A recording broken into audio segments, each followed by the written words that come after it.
Hello. We are looking at triple integrals. So far, we've done double integrals. And so we are moving on to triple integrals, and that actually deals with three of the integral signs. And so we want to evaluate this expression, dv, where b is the box. The box we have given the intervals x from 1 to 2, y from 0 to 1, and then z from 1 to 2, all inclusive. And so we will just move on just as we did with the double integrals. We shall start with this integral, picking the relevant interval, and then we'll move outwards like that. So one integral sign at a time. That's great. Right, so let's look at the solution. So we write our expression, and this one deals with three lengths, volume, three lengths. So we have integral 1 to 2, 0 to 1, 0 to 2, x squared yz, dx dy dz. That's for the volume, dv. So we'll take the x first, so we shall integrate x squared respect to x. And then we hold y and z as constants. And so we add 1 to 2, we get 3, and we divide, the coefficient here is 1, so we divide 1 by 3. And so that takes us to the next point. So we have 1/3 x cubed yz within this interval. So when we slot it in place of x, x2 raised to the power 3 will give us 8. So 8 on 3 yz, and then 1. That will be 1 on 3 yz. So when we do the subtraction, we shall get 7 on 3 yz. So this time we are now going to pick this integral and that. Right.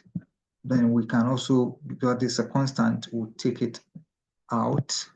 And so that will give us 7 on 3 outside. So we are now integrating y. So we shall get y, the power here is 1. So 1 plus 1 is 2. And then we divide the coefficient by 1. So since we have our 7 on 3 here, I'll get 1 on 2 y squared z. And then we do our substitution 0 to 1. So when we put in 0, we get 0 for everything. We put in 1. So we shall get half z. So we can also send the half here, factorize it. And then we bring it to this level. So we are left with the last integral sign for z. So we are going to integrate z respect to z. All right. So the power is 1. So plus 1 gives us 2. So 1 on 2.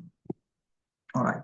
So when we come here, so half z squared or z squared on 2. So put in our values. 0 gives us 0, and then 2 gives us 4 on 2. That gives us 2.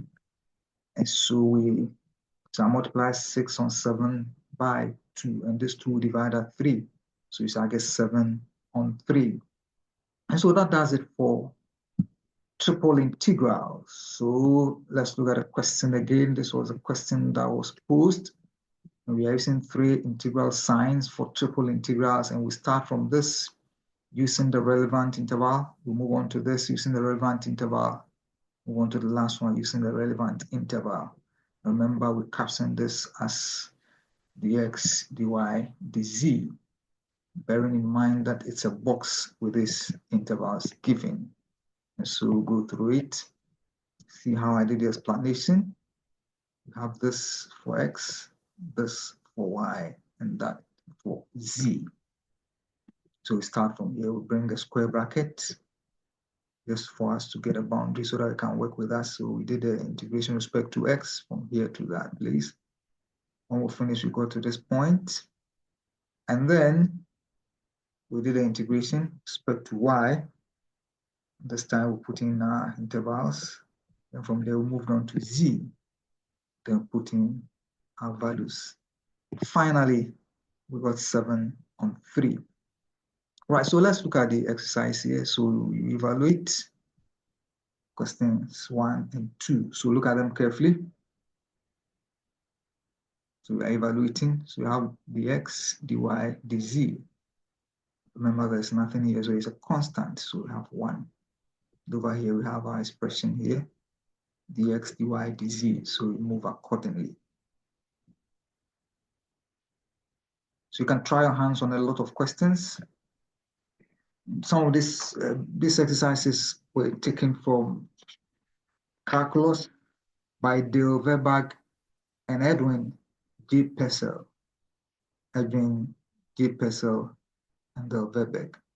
It's a very nice book with nice examples and lots of questions. You can get any book on calculus, mathematical methods, and you can try your hands on a number of questions until you become well versed in this. Thank you so very much for your time.